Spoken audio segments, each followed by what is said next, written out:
Girescue sa otoridad ang 27 anyos nga mananagat human kini na stranded sakay sa iyang bangka sulod sa tulo ka adlaw sa kadagatan sa Zamboanga del Sur. Ani ang report.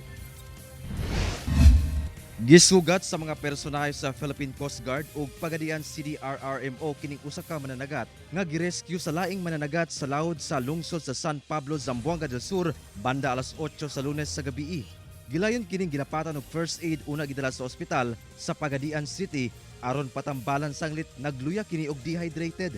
Ang maong 27 anyos nga lalaking mananagat, residente sa Kalamansig, Sultan, Kudarat. Sumala sa Pagadian CDRRMO, ang maong lalaki nagdeliver og isda sa balabagan sa Lanao del Sur sakay sa bangka. Apan, diyang pabalik na kini sa ilang mother boat, nahutdan og gasolina ang iyang bangka ug nawad-an na siya og kontrol sa pagmaniobra ni ini.